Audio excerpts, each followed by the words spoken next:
Mwiriwe neza nshuti z'urubuga hakurya y'ubuzima.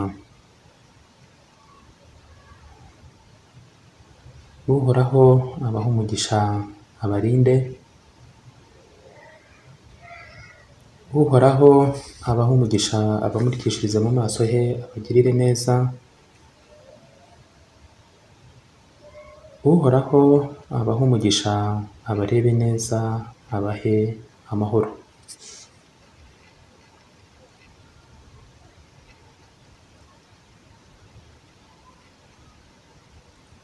Nongeye kubasuhuza abana b'Uhoraho,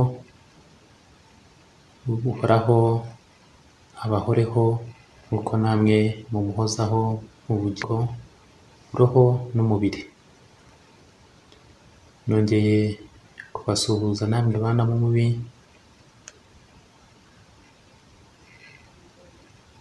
Uhoraho abababarire. Mu by'ukuri ntabwo mwaba muzi ingaruka z'ibyo mukora ngo mubikore, ikigaragara ntazo muzi.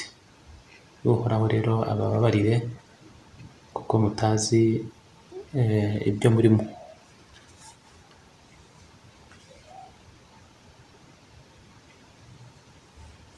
Mu kiganiro giheruka twarebye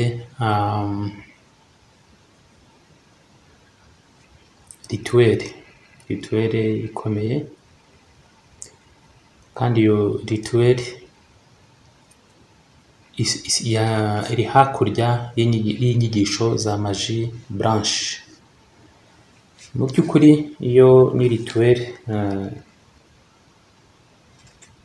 ya mami wata igendanye n'ibintu bya maji noire.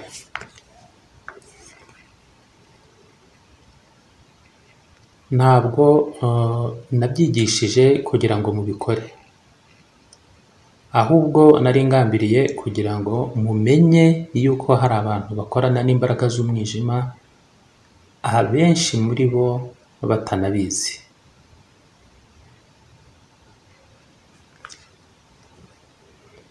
Twarebye uburyo hariho abantu b'abagabo basambana n'abagore batatu icyarimwe. Twarebye abagore bashobora kuryamana n'abagabo batatu umunsi umwe cyangwa inshuro imwe. Izo za orgie sexuelle zihita zikora icyitwa pacte involontaire na mami wata. Kimwe no kwikinisha nuko, kimwe no guhuza umubiri mu buryo imibiri itaremewe, ni ukuvuga abatinganyi, abahuje igitsina bakorana imibonano, abaryamana n'inyamaswa. Mujya mubibona, hari abagore benshi barongorwa n'imbwa. Sinzi ni mu Bwongereza nigeze kubona umugore wakoze mariage n'imbwa. Uriya we aho aba ari ngira ngo n'imyaka n'ibinyabihumbi kugira ngo aveyo, niba azavayo nabwo. Rero nk'uko twabonye ko mami wata ushobora gukorana pacte nawe utabishaka, ahubwo bitewe n'imyitwarire yawe.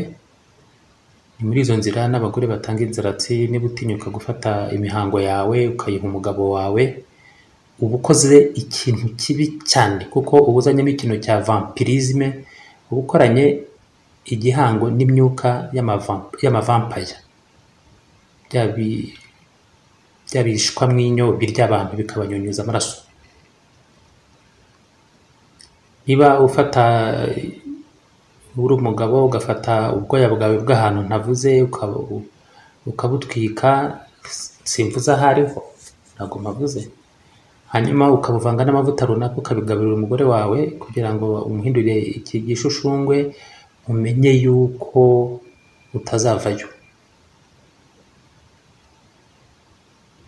Abantu batanga inzaratsi, abantu batera urungabangabo mu bituza by'abantu. Hari abagore muhoberana akakuvugaho amagambo cyangwa se yabona ugiye akakuvuga amagambo, cyangwa waba usinziriye akakuvugaho amagambo. Ibyo byose ni ugutera urungabangabo. Abo ngabo bavugwa no muri rya sengesho rya Kulauzubila binasi, aho bavuga ngo anaziyo wasuwisu fi suduri nasi minarijinati wa nasi. Abo batera urungabangabo mu bituza by'abantu baba mu majini no mu bantu, baba mu majini bakaba no mu bantu.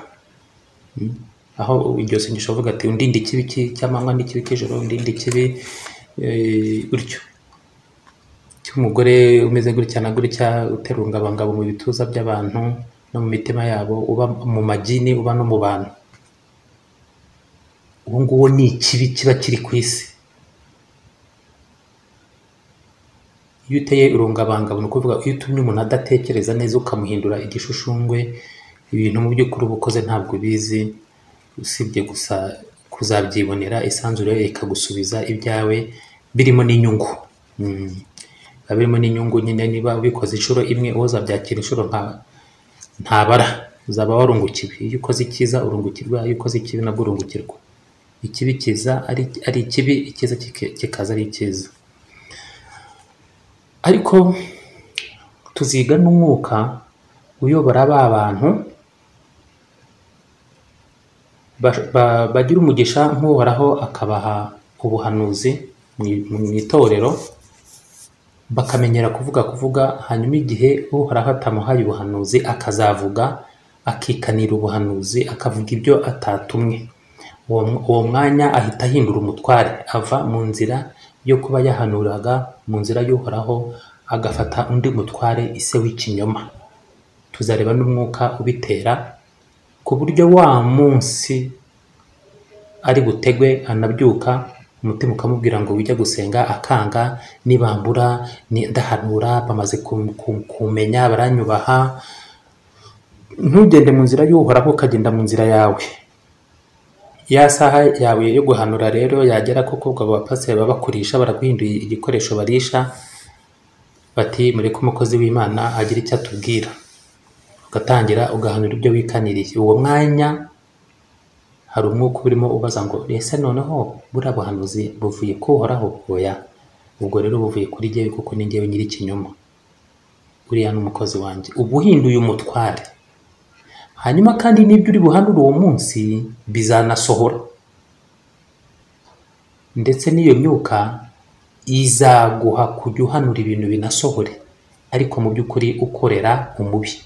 Ibyo ni byo byanditse ngo abenshi bazaza bavuga ngo mwami mwami mwami, twakoze ibi n'ibi. Ntabwo bazaba babeshya, bazaba barabikoze. Twakoze gutya na gutya, twakoze gutya na gutya mu izina ryawe. Ababwira ati nimwumve imbere mwa nkozi z'ibibi mwe. Inkozi y'ikibi ntabwo muyizi, ngira ngo buriya tuzi ko ari umunyamafuti bisanzwe n'ibiki, ntabwo ariko bimeze. Inkozi y'ikibi ni ikindi kintu kibi cyane, ni umuntu mubi. Inkozi y'ikibi nta kitakora kibaho. Inkozi y'ikibi ni akahebwe. Tuzareba rero abo ngabo nabo uburyo abahanura bikaniye ubuhanuzi, tuzareba uburyo bakorana igihango n'undi mwuka. Abahanura ibijyanye n'irari ryabo n'ibyifuzo byabo. Ibi niturangiza kubireba, uzasanga hasigaye 2% by'ukuri ku isi hano, cyangwa 1. Ibindi 99 ari ibinyoma bihagaze bigenda. Uhoraho ajye atuyobora. Rero mu kubigisha iriya rituel, nagira ngo mbumvishe rituel pacte direct iyo umuntu agirana na Mami Wata. Noneho nanababwire niba umuntu ashobora gukorana na Mami Wata atabizi, akagira ibintu byinshi bibi bimubaho. Muri iyi nzira tuzagera dusobanukirwa ibintu byinshi. Kimwe nuko ari amagambo umuntu avugira hariya, iyo wowe umaze kuyamenya, hari icyo bigufasha. Ayo magambo iyo umaze kuyamenya aragufasha cyane. Kubera iki? ushobora kuba urimo ugenda nka nijoro wakerewe ukumva umuntu ari mu ishyamba, ukumva arimo aravuga ariko ukumva niya magambo ari kuvuga, ugahita wibuka ko mu ishyamba hari inzira ihura n'indi gutya na gutya, wahagera ukirinda guca hagati muri ya nzira kuko hari ikiba gitegereje abantu baza kuhanyura. Hahandi bakoreye rituwere uri buhakandagire ahakandagije ikirenge runaka araba agira umugisha, ariko uhakandagiza ikindi runaka arakoyora bya bindi byose bijyanye. Nuko nguko abantu ijisho ribi ribajyaho, imyaku n'imyuka mibi bikabajyaho bitewe n'ahantu banyuze mu mayira abiri. Niyo mpamvu mujye mubona abantu b'abakecuru bakuze bagera nk'ahantu mu mayira abiri ukabona agendeye mu twatsi, burya aba baba bazi gahunda, baba bazi gahunda. Abo rero abantu benshi bakazitereyemo nibo bakunda kugirana ibihango biri indirect, donc ibihango batazi yuko bakoze n'imyuka mibi, bakakora icyo gihango batazi yuko bagikoze bitewe n'irari ryabo n'ibyo bararikira n'ibyo bifuza.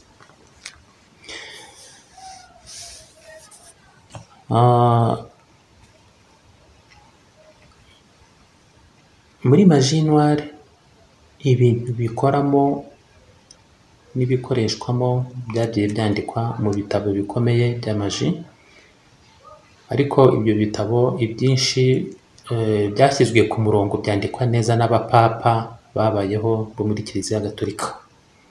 Ibyo mvuga ntabwo hari ugusebanya, ntabwo ari ugutukana, ni amateka ndimo mvuga yabayeho kandi buri wese ashobora kuverifiya. Nko mu bintu bya talisimani, gukora talisima, gukora akantu uzambara kakakurinda cyangwa se kakagusukura cyangwa se kakakuzanira amahirwe, ariko ubundi burya talisima ziri mu bwoko bubiri, hari ikurinda, hari n'igutera amahirwe. Ni urebye nizo ngizo z'ingenzi. Uzasanga nk'igitabo cyanditswe na Papa Leo cyitwa Enchiridion, kivugamo ibyo ibyitwa za oraison. Izi oraison ni imbumbe y'amasengesho yo muri Kiliziya Gatolika yagiye afatwa agakoreshwa muri magie. Uwo mupapa yashyize ku murongo akayabwira abantu uburyo bashobora kuyakoresha muri magie. Ndagira ngo mbabwire ikintu rero, buriya ivanjiri ya Yohana muri prologue yayo harimo amagambo akoreshwa muri magie noire. Muzagenda musobanukirwa, reka mbahe reference muzagende mujye kubireba.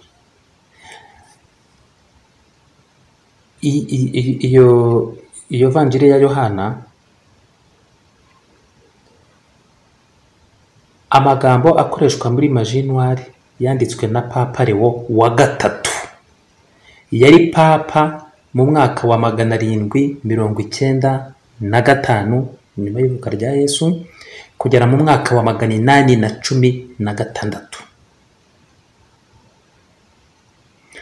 Muzarebe igitabo cyitwa Enchiridion,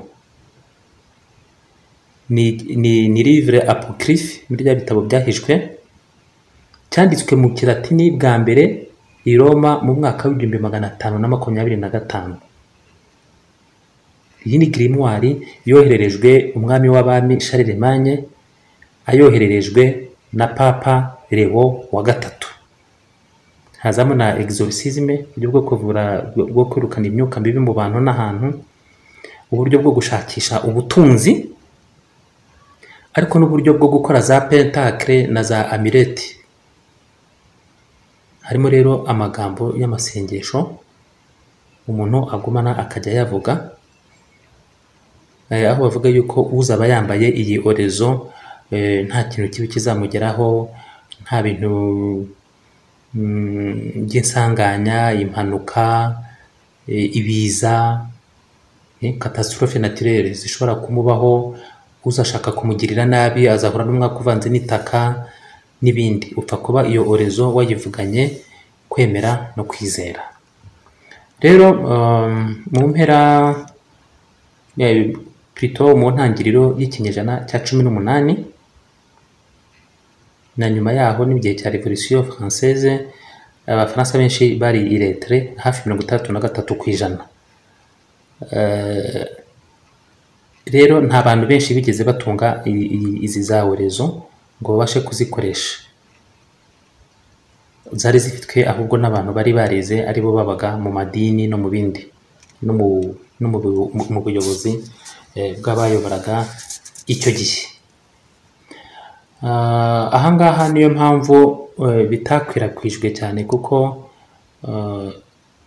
niba nk'icyo gihe 63% by'abafaransa bari iletre cyangwa analphabete, muribaza hirya no hino ku isi uko byari bimeze. Rero nk'ibi ngibi izi orezo uwabaga zifite yabaga ari wa muntu wavutse mu muryango ukomeye, wa wundi wagenewe kuzaba umupadiri cyangwa undi wundi akaba ari we uba azifite. Ikintu rero nshaka ko tuza kurebaho, hari ibitabo byagiye byandikwa bya magie noire bikomeye cyane. Ibyo bitabo tugiye kureba abagiye babyandika.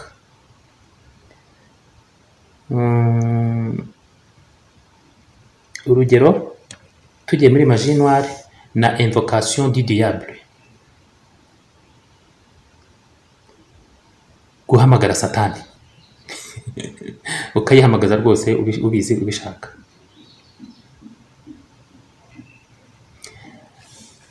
Izi ni za grimoire zanditsemo uburyo uhamagaza uburyo ukora magie noire n'uburyo uhamagara imyuka mibi yaba y'abadayimoni ndetse na satani ubwe. Hanyuma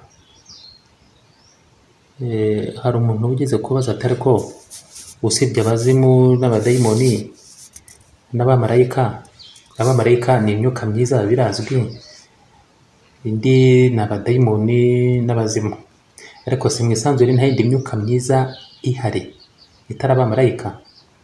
Uwo muvandimwe nagira ngo umusubize ngo irahari myinshi cyane cyane cyane cyane.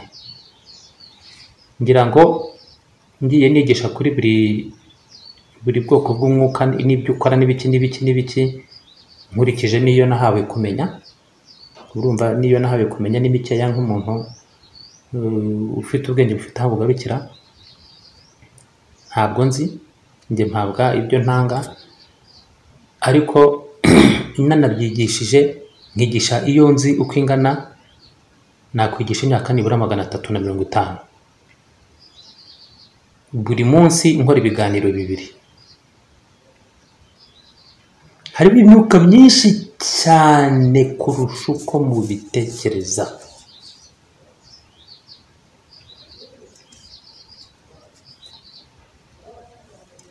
Hariho imyuka myinshi cyane. Rero bavandimwe, hano hari za grimoire zikomeye cyane muri magie noire, zifatwa nka reference y'ibitabo bikomeye bya magie noire n'uburyo bwo guhamagara abadayimoni le diable, byanditswe n'abapapa. Dufata urugero, ahangaha bavugamo uko uhamagara satani n'abadayimoni bayo, bakavuga uburyo ari igikoresho ugomba gukoresha. Bavugamo n'uburyo Salomo rwa rusengero yubatse nta bantu babashije kurwubaka ku buryo n'ubu ngubu Abayisiraheli barabivuga. Nzabaha ikiganiro nyigisho ku Muyisiraheli uriho iki gihe urimo kubyigisha, kandi n'umuntu wubashywe cyane muri Isiraheli, umuntu wubashywe n'umuhanga cyane, avuga ukuntu Asimode, iriya dayimoni ya Asimode ivugwa muri Tobiya, mu gitabo cya Tobiya muri Bibiliya ya Kiliziya Gatolika, uko na Asimode ari we wari umurinzi w'ubukungu bwa Salomo bwose. Ubukungu bwa Salomo bwarindwaga na dayimoni ikomeye cyane yitwa Asimode. Iyo Asimode wibuka ko ikunda kugira abadayimoni yohereza mu nzira y'ubusambanyi, murumva Salomo uburyo yaje no gushaka abagore 1000 n'uburyo yabashaga kubarongora, w'igihumbi n'umwe akaza ari gashobya akamushobeza akamwambika rushorera. Ibyo nabyo tuzabireba. Hanyuma ariko harimo n'ukuntu ibyo n'amateka azwi, uburyo umwami Salomo yatumye mu Misiri akababwira ati munyoherereza abantu bo kumfasha kubaka ingoro y'Uwiteka. Umwami Farawo arareba aravuga ati muhamagare abamaje banje. Barabahamagara, arababwira ati ndifuza kugira ngo nohereze abantu ku mwami Salomo bamwubakire, bamufashe kubaka ingoro y'Imana ye. Murumva na ngohereza abantu bameze bate? Baravuga bati niwohereza abantu bafite ingufu bazakora, bajye banahembwa, hanyuma bazarongore abakobwa b'Abayisiraheli, nibataha batahukana abana babo bazatwiganzure. Kandi hari n'igihe bashobora gutera inda abakobwa b'Abayisiraheli Abayisiraheli bakabica. Ati none nkora iki ko ntabamwima? Bati reka dukore maje turebe abantu bazapfa muri uyu mwaka ndetse n'ukurikiyeho, tuba ari bo twohereza, ku buryo bazagerayo bakajya bakora, byagera hagati bagapfa. Bati hagati aho ngaho imyaka 2 nishira, kuko iyo nguriza bitaruzura, abantu twohereje bose barapfuye, azaba aturi mu mwenda w'abantu bacu. Ariko niba baranabyaye ntabwo bazatahukana abana hano mu Misiri cyangwa se ngo bicwe n'Abayisiraheli.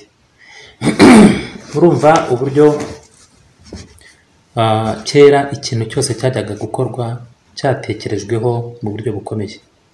Abo bantu bavuye mu Misiri baragenda, bageze kwa Salomo mu bwenge bwe akora marituere, abarebye asanga bose nta n'umwe uzarenza umwaka aho ngaho, uzaramba azamara 2. Nibwo yabashubije kwa Farawo ati urakoze, ibyo ngibyo muzabisoma, muzabimenya, muzabyumva, cyangwa hari n'ababizi abasubizayo. Ni uko nguko yaje gukoresha abadayimoni. Grimoire ya magie noire niyo guhamagara Luciferi n'abadayimoni be. Hari ahantu harimo akantu katarasobanuka neza, kuko yanditswe n'umupapa witwa Honorius. Ariko ako kantu ntabwo ari ugushidikanya ko ari umupapa wayanditse, oya, ahubwo ikibazo nuko habayeho ba Honorius 4 batandukanye.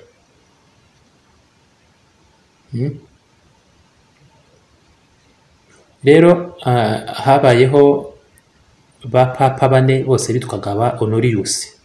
Noneho aba occultiste bavuga yuko iyo grimoire yanditswe na Papa Honorius wa mbere, wari umupapa mu mwaka wa 625 kugera mu mwaka wa 638 nyuma y'ivuka rya Kristo.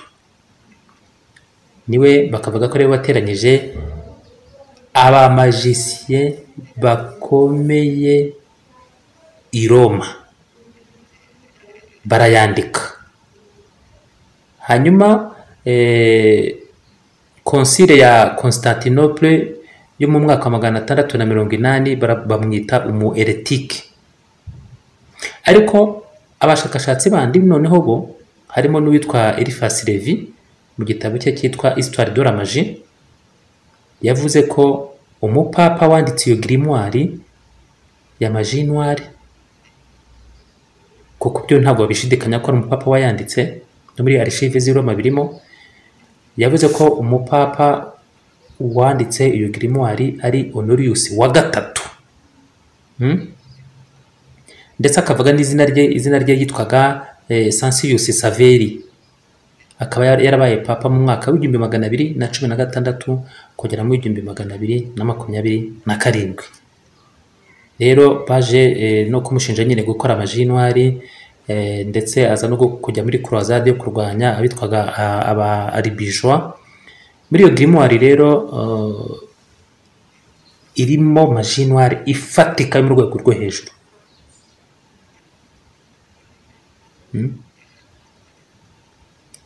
Hari ijambo avugamo ngo mujye mwubaha ababakuriye. Noneho wajya kurisanga ukarisanga ahandi hantu muri Bibiliya ngo kuko ababakuriye bose baba barakizweho n'Imana, ariko ababwirwaga ngo mujye mwubaha ababakuriye ni abadayimoni babwirwaga. Iri jambo rivuga ngo obéissez à vos supérieurs et les soyez soumis.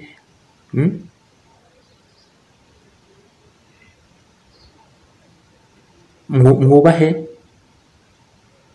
ahangaha donc rukuvuga ngo mwubahe ababakuriye, abatware ibiki, mubumvire.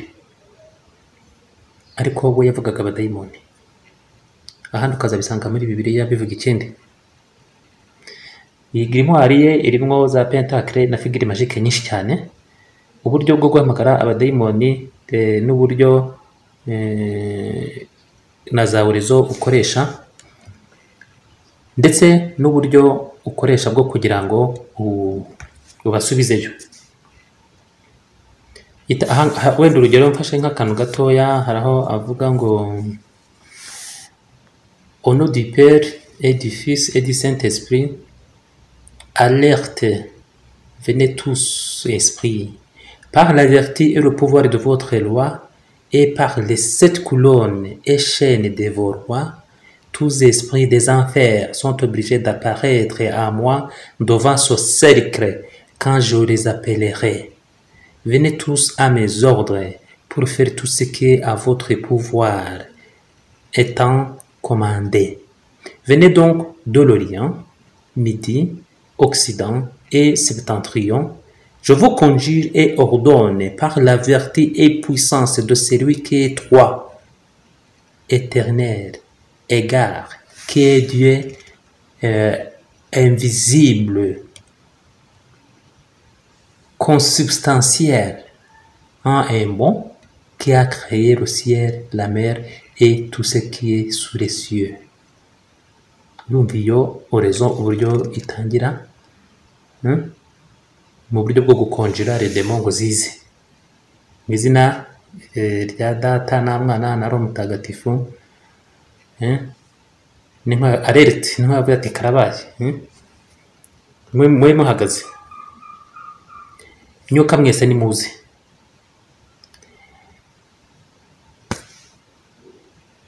Kubw'imbaraga, kubw'ubutware bw'umwami wanyu, no kubw'amakamba 7 n'iminyururu 7 y'abami banyu, myuka yose yo mu muriro utazima cyangwa se ikuzimu, ntabwo ari umuriro utazima, ni enfer, ni ikuzimu, itegetswe kuza ahangaha imbere y'uru ruziga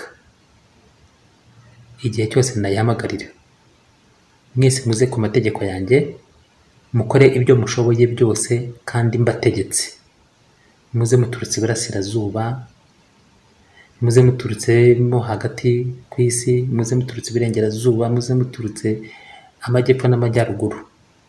Ndabahamagaye kandi ndabategetse kubw'imbaraga n'ubutware by'uri bitatu muri umwe, uhoraho, uhorangana nk'uko ari, Imana itagaragara, uwaremye ijuru, inyanja ndetse n'ibiri mu isi, n'ibiri munsi y'ijuru byose.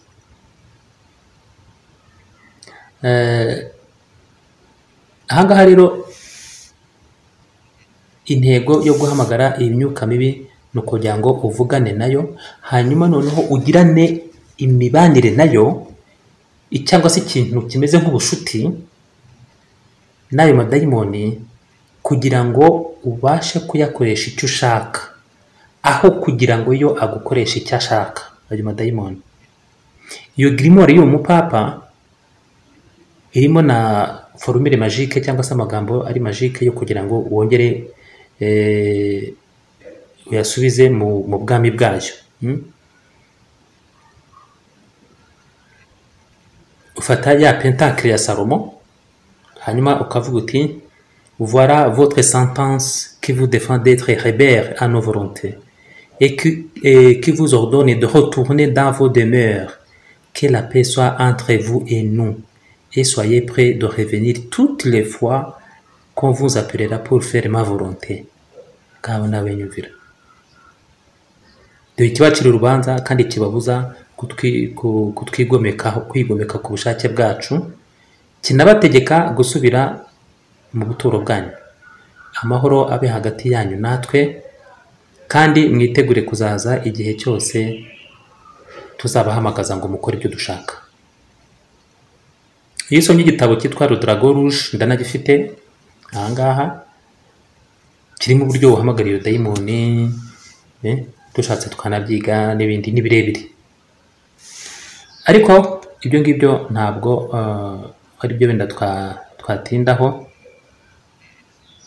Hari byinshi umuntu ashobora kureba, ukareba inkomoko y'ibintu twagiye tubwirwa, uburyo bwabyo ibyo ari byo,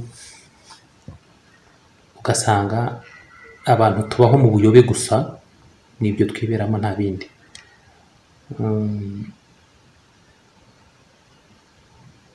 Twigiye imbere gatoya nk'ahangaha kuri page ya 50,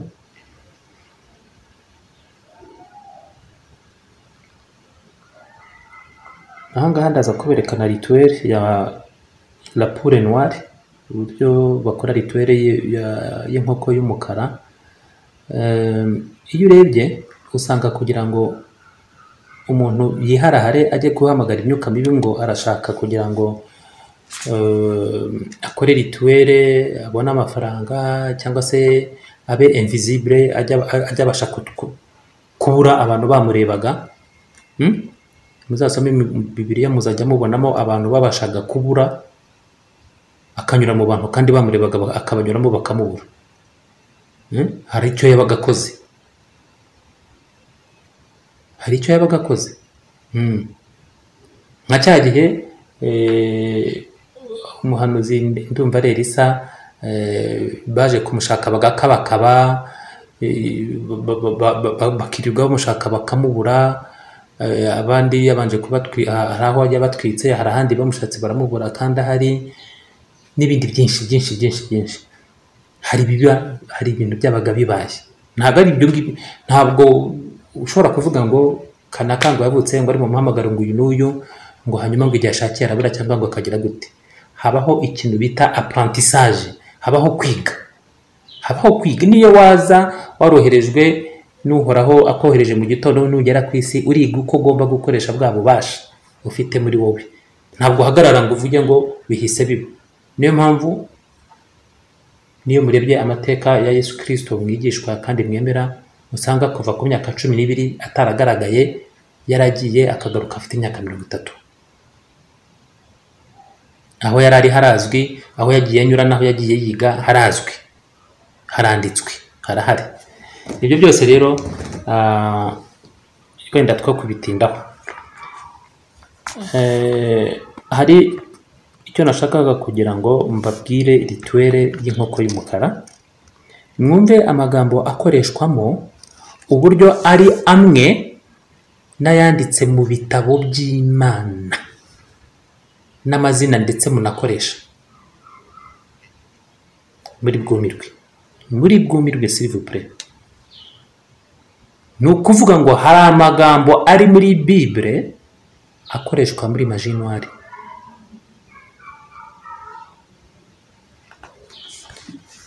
Iyi rituel y'inkoko y'umukara ni rituel ya magie noire yo mu rwego rwo hejuru. Ni rituel navuga mbi cyane, kubera yuko ni rituel ugomba gufata mu mutwe buri kintu cyose uko gikorwa.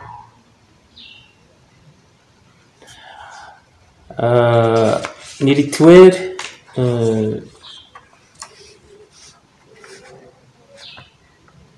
isa n'iy'injangwe y'umukara nanone, nayo tuzareba ejo. Ni rituel ukora ukayikora neza, wayikora nabi ukabigwamo. Nibyo nta bindi. Uyikora neza igatungana, ariko nabwo uba ufite ibyo ushaka kunguka. Uyikora neza bigacamo, byo ni uwo mwanya, cyangwa ukayikora nabi kakakubaho. Iyi rituel y'inkoko y'umukara bisaba inkoko y'umukara. Icya mbere ni inkokokazi, la poule noire, la poule ni kuvuga inkokokazi. Iyi nkokokazi igomba kuba ifite ibara ry'umukara ritsibaze, icyo ni icya mbere.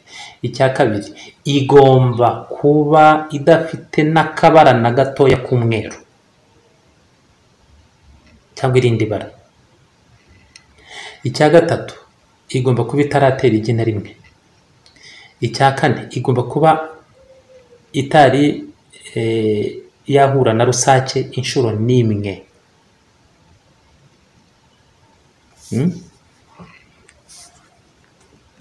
Hanyuma iyo ugiye no kuyifata, dore ko ujya no kuyifata ari nijoro, wayifata kwa kundi inkoko itaka, uyifashe ukumva iratatse. Iyo itatse, ubwo ngubwo rituel ibipfuye. Iyo nkoko ni ukuyifata ukayirya cyangwa ukayigurisha ukazashaka indi. Ibi ngibi byimplika ko iyi nkoko ugomba kuyifata isaa 7 z'ijoro. Burya isaa 7 z'ijoro nibwo inkoko ushobora kuyifata, kuko ibiri mu bitotsi byinshi cyane. Noneho kandi niyo uyifashe, iyo ikangutse iravuga. Aha rero bivuga kuyifata mu ijosi, s'il vous plaît.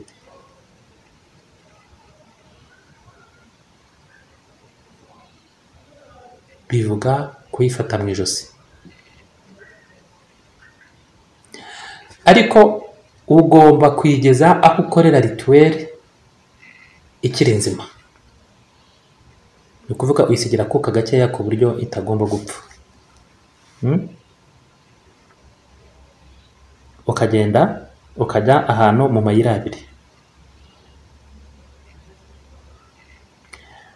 Iyo ugeze ahantu hari mu mayira abiri,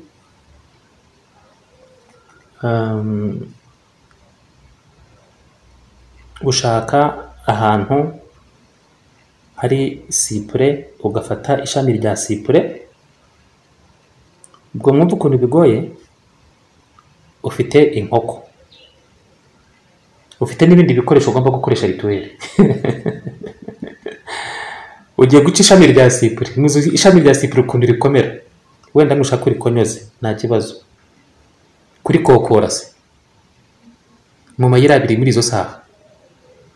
Ubwo ni ukuvuga ngo uzaca ahantu uzaba ufite inkoko urimo uyigendana saa 6 z'ijoro.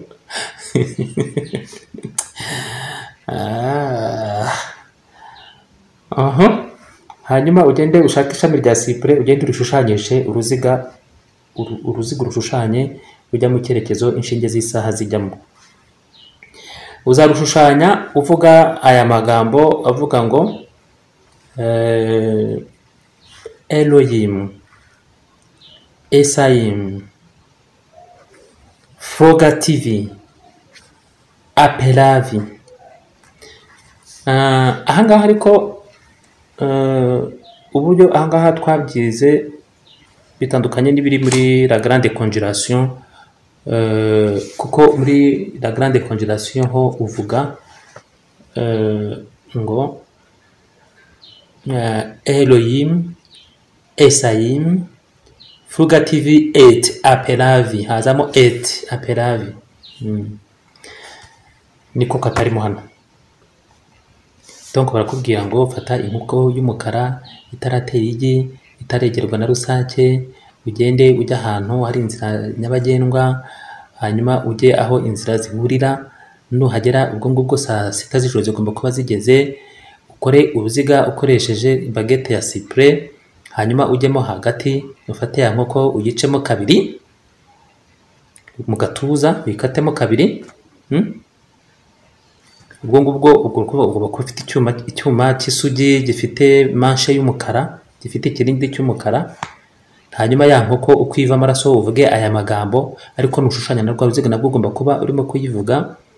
Hanyuma nurangiza urebe iburasirazuba, upfukame uvuge orezo.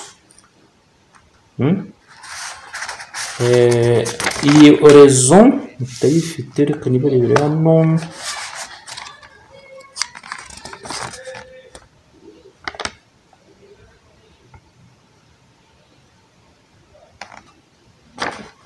Yanditse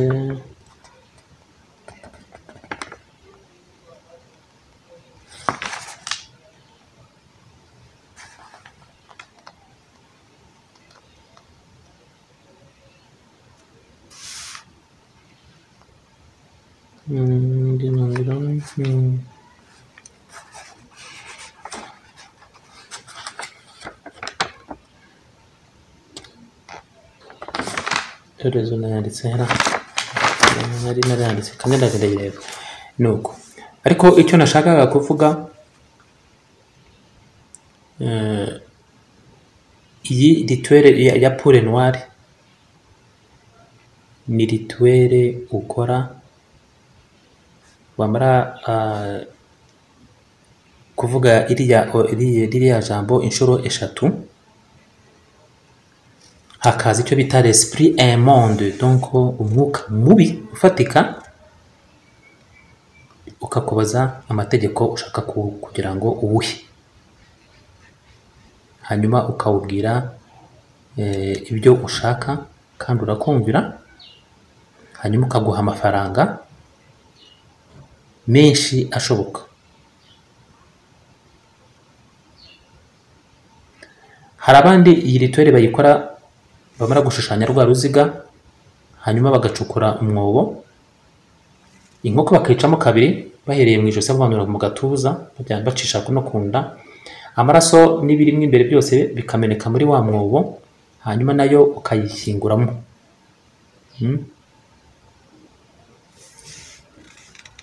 Hanyuma bakavuga yuko iyo shitani itaje ishobora kuza nyuma y'iminsi 9. Hanyuma noneho bakavuga yuko iyo ije hashize iminsi 9 izanye indi nkoko y'umukara. Iyo nkoko y'umukara ukayijyana iwawe ikajya itera amagi, ariko aya magi akaba ari amagi ya zahabu.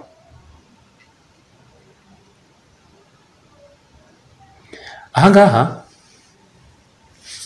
ibi ntabwo ari ibintu byo guhimba, ni abazungu babyanditse, kandi murabizi yuko burya ku mateka bandika ibintu byabaye.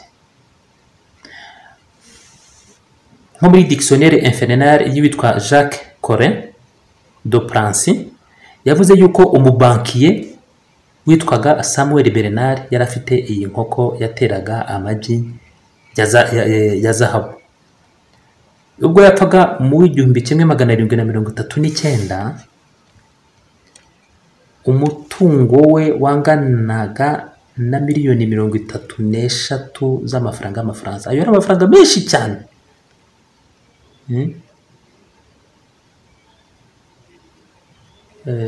Nibyo iyo ngiyo rero, iyo nkoko niyo bita la poule aux œufs d'or. Aux œufs d'or ni inkoko kazi itera amagi ya zahabu.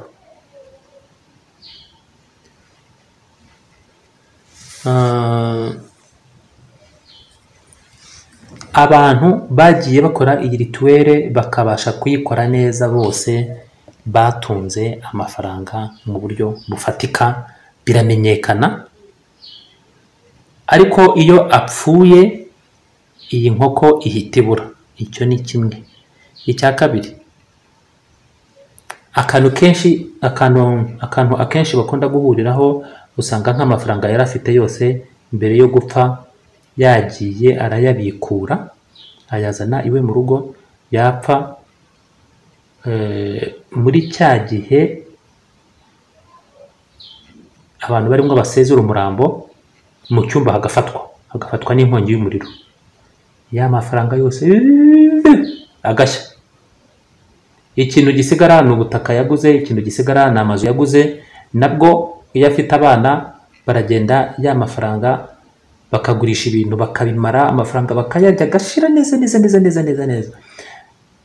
Ayo mafaranga batari bayarya ngo ashire, nta mugisha ushobora kubazaho.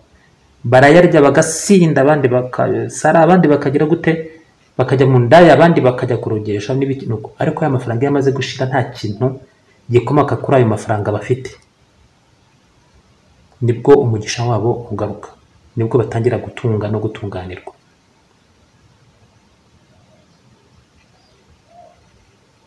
Ahangaha harimo ibanga ry'ibintu byinshi bikunda kubaho, bituma abantu ubona bari bafite amafaranga bapfa. Nibyo bakunda kuvuga ngo kanaka ngo rw'umugabo apfuye nibyo biramukurikira ngayo ngo.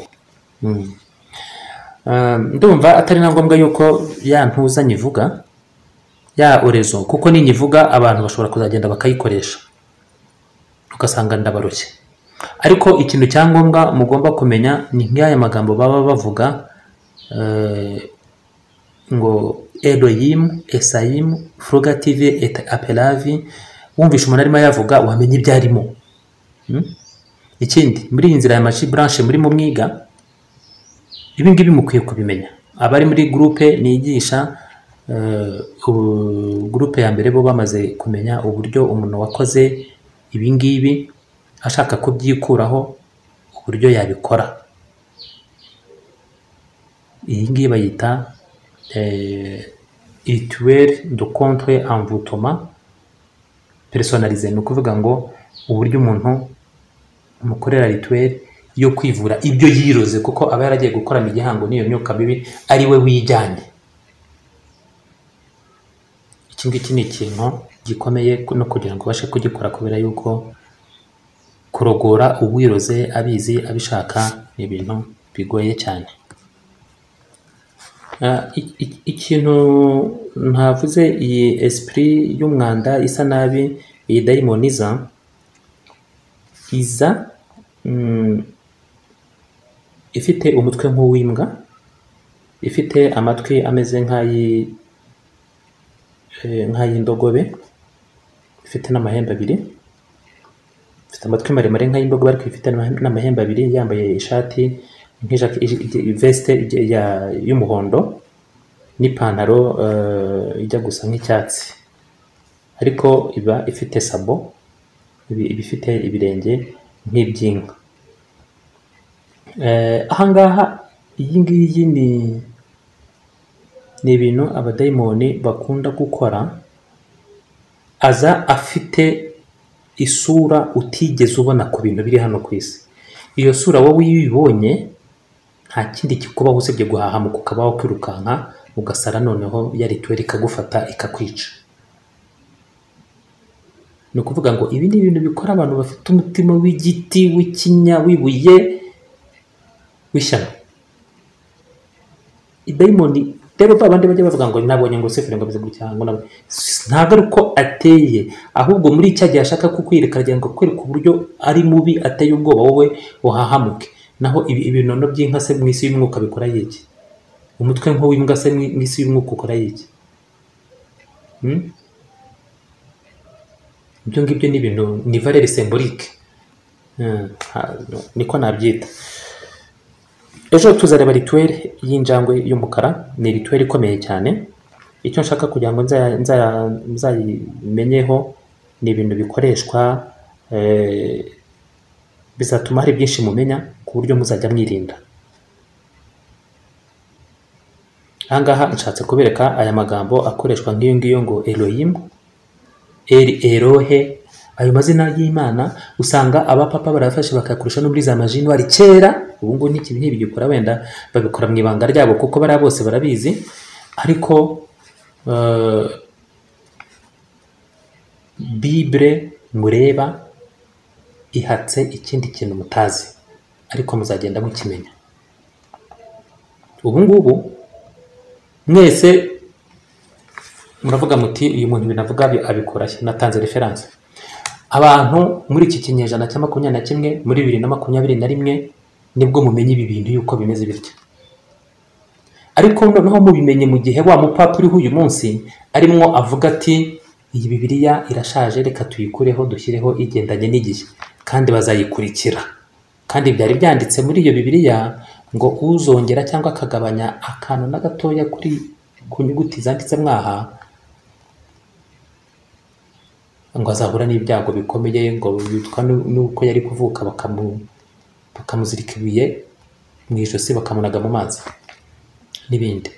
Ariko bazayihindura, kandi nibayihindura abana banyu bazayemera, namwe hariho abariho bazayemera, nuko uburozi mwariye ni bwinshi. Hanyuma abuzukuru banyu ntibazamenye iyi ya kera n'abuzukuruza n'ubuvivi, wenda yiza azayemera n'ubwo butinganye n'ibiki kuko bo baranabyemera. Nuko nguko ibihe bisimburana. Abicaye ahantu biyita ko batumwe n'Uhoraho ari imbaraga z'umwijima ziyoboye. Rero ahangaha niho abantu baba bakwiye gusobanukirwa, bakamenya yuko Uhoraho ntabwo umushakira ku wundi muntu mugenzi wawe. Uhoraho muri kumwe, Uhoraho arakuzi, aragukunda, uri umwana we. Nugenzura mu mutima wawe uramusangamo, niwe ukubwira gukora icyiza mu mutima nama wawe. Ariko n'umubi ari hafi yawe, niwe ukubwira gukora ikibi mu mutima mushukanye wawe. Muri uwo mutima nama iyo ukoze ikibi uricuza, ukaba wasaba n'imbabazi, ubwo uri umwana w'Uhoraho. Ariko n'ubu umwana w'umubi nukora ikibi uzacyishimira, ndetse uzagisubiramo, ndetse wiyongeze, ndetse ukinaguriremo. Uzamera nk'abana ba Salomo, ba Rehobowamu na ba Yerobowamu binaguriye mu kibi, bakajya banyuza abana babo mu muriro ngo barashimisha ibigirwamana byabo.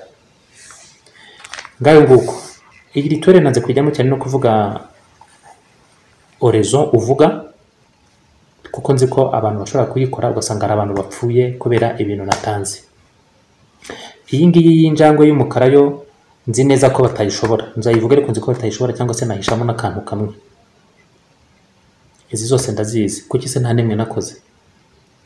Cyeka ko se irimbi nagiyeyo rimwe cyangwa kabiri, nagiye inshuro nyinshi niga, ariko nasanze nta kintu na gitoya kiruta kugira amahoro aturuka kuhoraho, aho kugira umutungo utagira ukungana uturuka ku mubi. Naba mu kazu k'ibyatsi mfite amahoro aturuka kuri data uhoraho. Nico bifurije namwe bana buhoraho. Uhoraho abarinde umubi n'imbaraga ze n'ibitero bye n'ubugome bwe. Nahejo tureba rituere y'injangwe y'umukara muzumirwa. Uhoraho abarinde.